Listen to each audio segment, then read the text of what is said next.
राधा कृष्ण का मिलन तो बस एक बहाना था, दुनिया को प्यार का सही मतलब जो समझाना था। राधा के सच्चे प्रेम का यह इनाम है। कान्हा से पहले लोग लेते राधा का नाम है। प्रेम एक ऐसा अनुभव है जो मनुष्य को कभी परास्त नहीं होने देता, और घृणा एक ऐसा अनुभव है जो मनुष्य को कभी जीतने नहीं देता। इंसान का मुश्किल वक्त उसके लिए एक दर्पण की तरह होता है जो हमारी क्षमताओं का दर्शन हमें करवाता है। इस पूरे ब्रह्मांड में ऐसी कोई ताकत नहीं जो इंसान की इच्छाओं की पूर्ति कर सके, क्योंकि इंसान की इच्छाएं एक समुद्र के समान होती है जिसे कभी भी भरा नहीं जा सकता।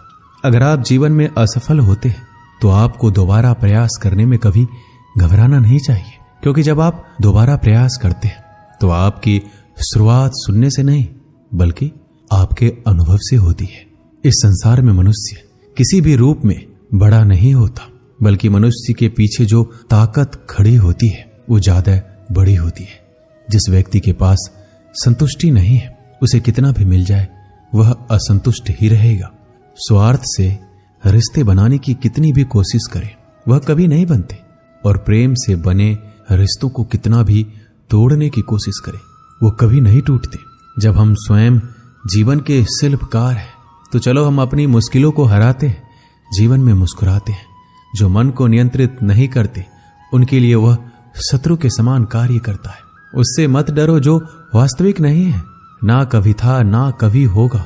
जो वास्तविक है वो हमेशा था, उसे कभी नष्ट नहीं किया जा सकता। कृष्ण ने दुष्टों को भी अपनी गलती सुधारने का मौका दिया, क्योंकि वो किसी मनुष्य को नहीं उसके अंदर के बुराई को मारना चाहते थे। शब्द उतने ही बाहर निकालने चाहिए जिन्हें वापस भी लेना पड़े तो खुद को तकलीफ ना हो। जीवन में कभी भी किसी से अपनी तुलना मत कीजिए। आप जैसे हैं सर्वश्रेष्ठ है। बड़प्पन वह गुण है जो पद से नहीं संस्कारों से प्राप्त होता है। परायों को अपना बनाना उतना मुश्किल नहीं है जितना अपनों को अपना बनाए रखना होता है। हमेशा छोटी छोटी गलतियों से बचने का कोशिश किया करो, क्योंकि इंसान पहाड़ों से नहीं पत्थरों से ठोकर खाता है। रिश्तों को निभाने के लिए वक्त निकालिए। कहीं ऐसा ना हो जब आपके पास वक्त हो तो रिश्ता ही ना बचे। वक्त और अपेक्षा बदलते ही सबके असली चेहरे सामने आ जाते हैं, या फिर हमें कुछ कमी आ जाती है, या वो अभिनय अच्छा करने लगते हैं। जहां एक निराश मनुष्य किसी भी कार्य में उसका दुष्परिणाम खोज लेता है, वहीं जिज्ञासु और आशावादी मनुष्य हर मुश्किल कार्य में भी एक अवसर खोज लेता है। किसान की भी क्या मजबूरी है, यहाँ उसकी छत टपकती है फिर भी बरसात की दुआ भगवान से करता है। अध्यापक और जीवन में बस इतना ही अंतर है। अध्यापक उपदेश सिखाकर परीक्षा लेता है और जीवन परीक्षा लेकर उपदेश सिखाती है। घमंड में डूबे मनुष्य को ना तो स्वयं की चूक दिखाई देती है, ना ही दूसरों की कोई बात अच्छी लगती है। हमारे जीवन की सबसे बड़ा सौभाग्य आपको पता है क्या है? कि जब हम रूठ जाएं तो हमें मनाने वाला भी कोई होना चाहिए। पीड़ा जब होती है जब स्वयं को चोट लगती है, वरना दूसरों के तो सिर्फ रक्त ही नजर आते हैं, उनकी पीड़ा नहीं।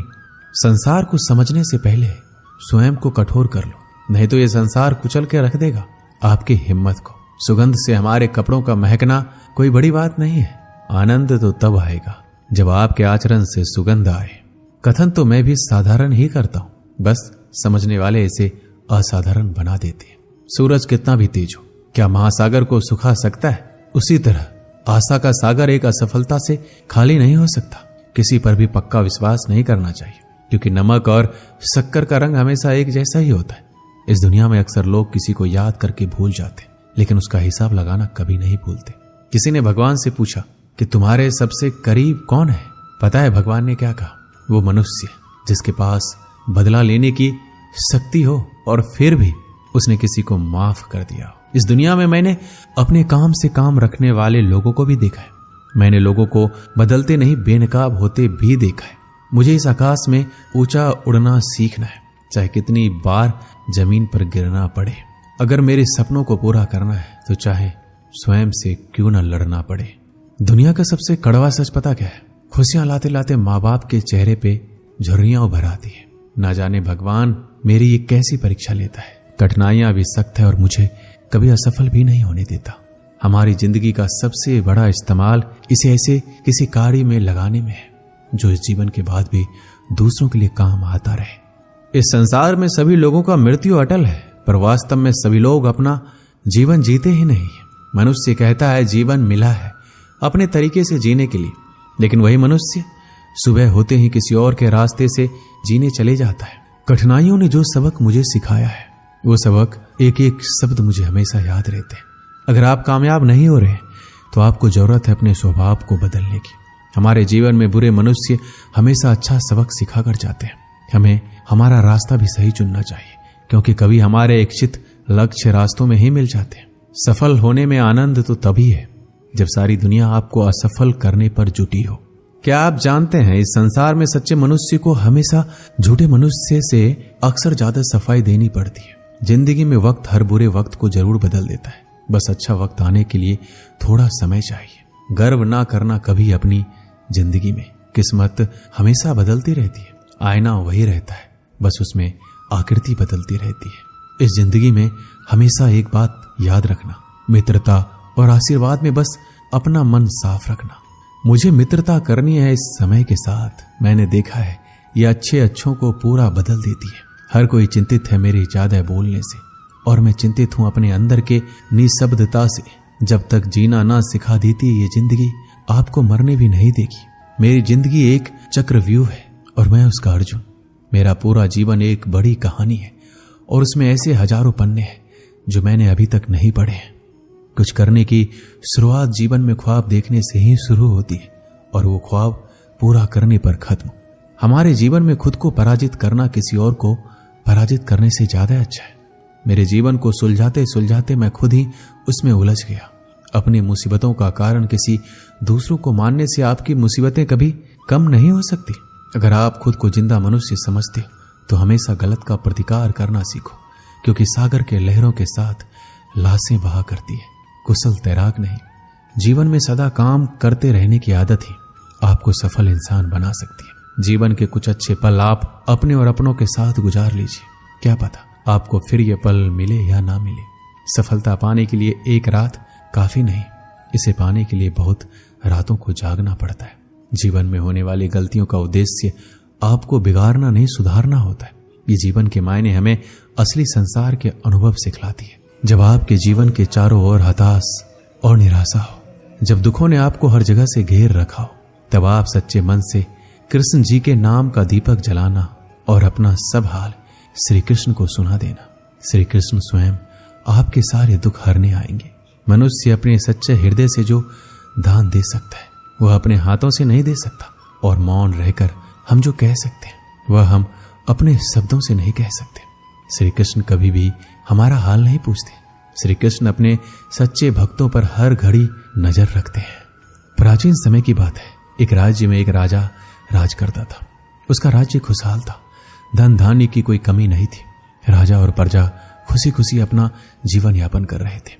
एक वर्ष उस राज्य में भयंकर अकाल पड़ा। पानी की कमी से फसलें सूख गई। ऐसी स्थिति में किसान राजा को लगान नहीं दे पाया। लगान प्राप्त न होने के कारण राजस्व में कमी आ गई और राजकोष खाली होने लगा।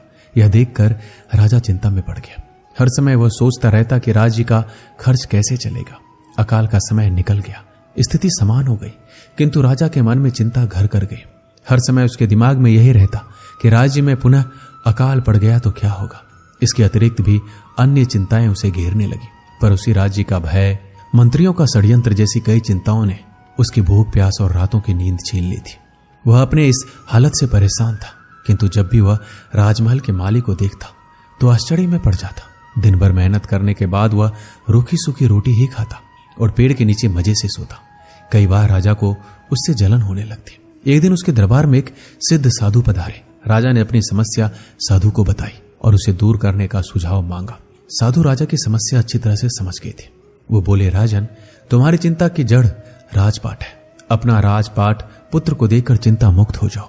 इस पर राजा बोला, गुरुवर, मेरा पुत्र मात्र 5 वर्ष का है, वह अबोध बालक राजपाट कैसे संभालेगा? साधु बोले, तो फिर ऐसा करो, अपनी चिंता का भार तुम मुझे सौंप दो। राजा तैयार हो गया और अपनी राजपाट साधु को सौंप दिया। इसके बाद साधु ने पूछा, अब तुम क्या करोगे? राजा बोला, सोचता हूं कि अब कोई व्यवसाय कर लो, लेकिन उसके लिए धन की व्यवस्था कैसे करोगे? अब तो राजपाट मेरा है, राजकोष के धन पर भी मेरा अधिकार है। राजा ने उत्तर दिया, तो मैं कोई नौकरी कर लूंगा। तब साधु ने कहा, ये ठीक है, लेकिन यदि तुम्हें नौकरी ही करनी है तो कहीं और जाने की आवश्यकता नहीं है, यही नौकरी कर लो। मैं तो साधु हूं, मैं अपनी कुटिया में रहूंगा, राजमहल में ही रहकर मेरी ओर से तुम ये राजपाट संभालना। राजा ने साधु की बात मान ली और साधु की नौकरी करते हुए राजपाट संभालने लगा। साधु अपनी कुटिया में चले गए। कुछ दिन बाद साधु पुनः राजमहल आए और राजा से पूछा, कहो राजन, अब तुम्हें भूख लगती है या नहीं? तुम्हारी नींद का क्या हाल है?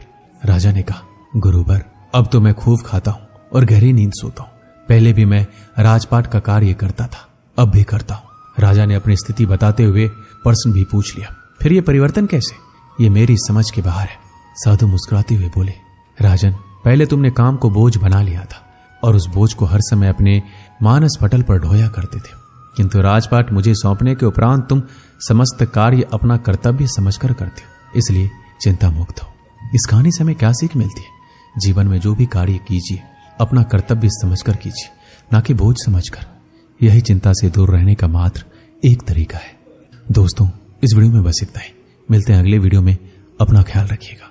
जय श्री कृष्ण।